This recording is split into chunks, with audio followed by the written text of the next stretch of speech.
Oke, Assalamualaikum warahmatullahi wabarakatuh. Selamat malam teman-teman sekalian.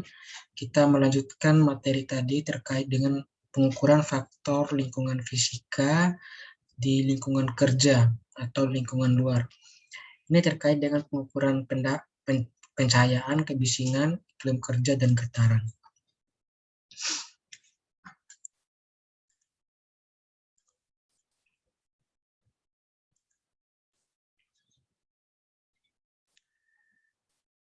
Yang pertama bahwa di tempat kerja itu lebih identik dengan namanya hygiene industry, yaitu ilmu untuk mengantisipasi, mengenali, mengevaluasi, dan mengendalikan faktor lingkungan atau tekanan yang terjadi di tempat kerja kita.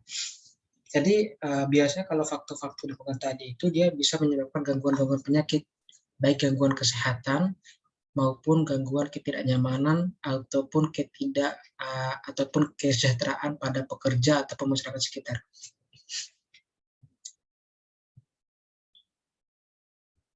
Yang perlu kita ketahui bahwa untuk melakukan pengukuran faktor lingkungan fisika di tempat kerja ataupun di lingkungan kita masing-masing, yang pertama itu kita perlu mengenali bagaimana faktor-faktor bahaya atau faktor-faktor risiko yang ada di lingkungan kerja kita masing-masing. Kemudian kita melakukan penilaian, kemudian kita melakukan pengendaliannya. Jadi yang menjadi topik pembahasan kita di sini adalah bagaimana apa itu kebisingan, apa itu pencahayaan, bagaimana itu getaran, dan bagaimana sih tekanan panas atau iklim kerja itu sendiri. Ini yang menjadi dasar dari pengukuran faktor fisika.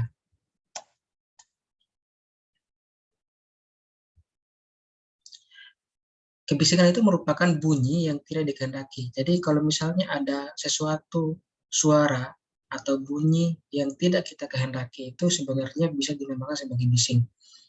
Jadi kemudian dinamakan sebagai bising juga itu jika dia bisa menyebabkan pengaruh negatif pada kesehatan maupun kesejahteraan baik pada masyarakat maupun pada tenaga kerja. Kemudian ada dua jenis kebisingan. Ya, ada 5 jenis kebisingan. Ada kebisingan kontinu, misalnya dengan spektrum luas, ini misalnya suara kipas, mesin diesel. Kemudian ada kebisingan kontinu dengan spektrum sempit, misalnya katup gas.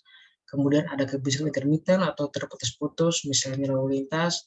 Ada kebisingan impulsif yang meledak, itu misalnya suara senapan. Ada kebisingan impulsif berulang, ini misalnya mesin tempa. Ini biasanya ada pada perusahaan-perusahaan yang bergerak di bidang tekstil. Kalau tadi kita sudah membahas sedikit terkait dengan apa sih perbedaan antara baku mutu lingkungan dengan nilai ambang batas.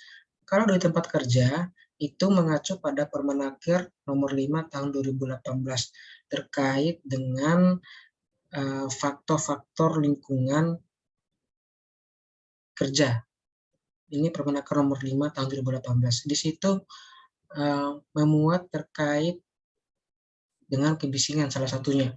Jadi seperti kita lihat di atas bahwa untuk pemaparan 8 jam bahwa batas aman dari kebisingan itu adalah 85 desibel.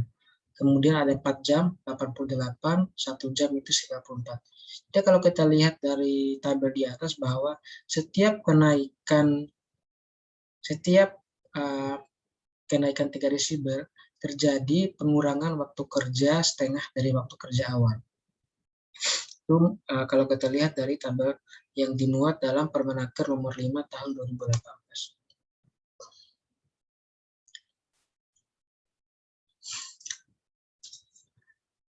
Tadi ada 3 aspek yang perlu kita ketahui dalam melakukan pengendalian bahaya di tempat kerja ataupun di lingkungan kita masing-masing. Itu yang pertama adalah pengenalan. Di sini biasanya disimilarkan dengan identifikasi sumber bising di tempat kerja. Yang pertama itu misalnya kita melakukan survei awal dulu. Ini untuk menentukan lokasi pajangan bising atau paparan bising. Jadi misalnya kalau di lalu lintas, itu kita melakukan survei awal dulu. Jadi apakah betul di tempat ini, di lingkungan ini ada potensi-potensi terjadinya kebisingan. Nah, tadi kalau sebelumnya itu menurut Kementerian Lingkungan Hidup bahwa untuk kebisingan lingkungan itu sendiri, dia memiliki baku mutu lingkungan sebesar 55 desibel. Kemudian ada survei bising definitif. Ini tujuannya untuk mengetahui informasi terkait dengan konsentrasi bisingnya. Berapa sih intensitas kebisingan itu sendiri? Misalnya kalau kita mengukur dengan satu alat, kita akan mendapatkan hasil dari nilai kebisingan yang ada pada tempat kerja itu sendiri.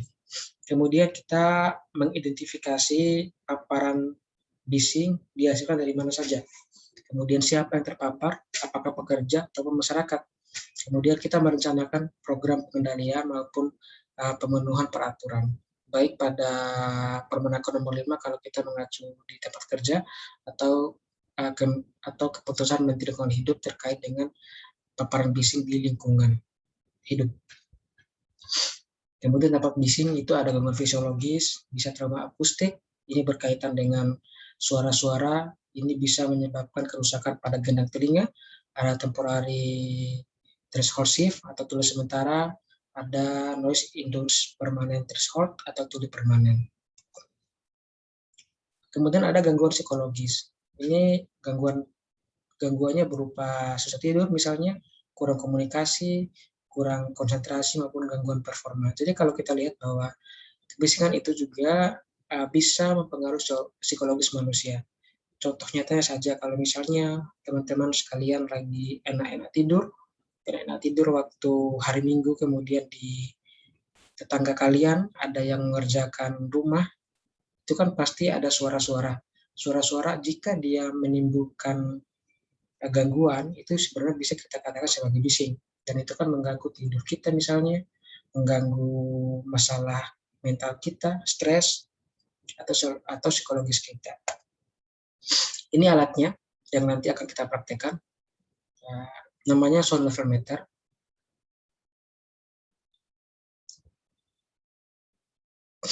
Ini alatnya namanya sound level meter. Kemudian untuk pengendalian kebisingan itu bisa pada sumber, itu kalau di K3 ada namanya hierarki pengendalian, mulai dari eliminasi, substitusi, rekayasa engineering, kemudian APD maupun administrasi. Jadi kalau kita lihat sebenarnya kalau di dalam hierarki pengendalian itu bahwa menggunakan sumbat telinga atau penutup telinga itu merupakan bentuk pengendalian terakhir yang bisa kita lakukan.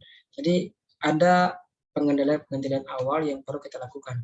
Jadi contoh saja, kalau kita di tempat kerja itu ada sumber bising, bisa kita melakukan eliminasi sumber, misalnya menghilangkan sumber bising tersebut. Tapi karena susah, maka kita mengganti ke pengendalian kedua, misalnya substitusi. Kita mengganti mesin-mesin yang sudah tidak baik atau sudah tidak layak pakai.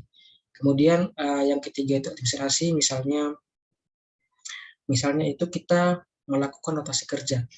Jadi ada pekerja yang bekerja terpapar bising cukup lama, kita istirahatkan dulu atau kita pindahkan ke tempat lain. Kemudian juga berupa peraturan yang mewajibkan bahwa semua pekerja itu wajib menggunakan APD. Kemudian ada rekayasa teknik. Misalnya kita menggunakan oli untuk melumaskan mesin supaya sirkulasi mesin itu baik dan tidak menimbulkan kebisingan yang tinggi. Dan yang terakhir itu biasanya kita menggunakan APD. APD ini bisa berupa sumbat telinga ataupun penutup telinga, earplug atau air muff, atau pengendalian pada media yang kedua. Misalnya enclosure itu menutup sumber bising, acoustic wall kita memasang peredam, atau remote control kita menggunakan kontrol jarak jauh. Jadi misalnya jika teman-teman pernah melakukan kunjungan lapangan di tempat kerja, itu biasanya kalau ada sumber bising itu terkadang di ruang kontrol itu mereka diam di situ. Jadi ada kontrol terhadap mesin-mesin yang beroperasi pada pabrik. Kemudian pada receiver atau penerima misalnya dengan menggunakan APD tadi.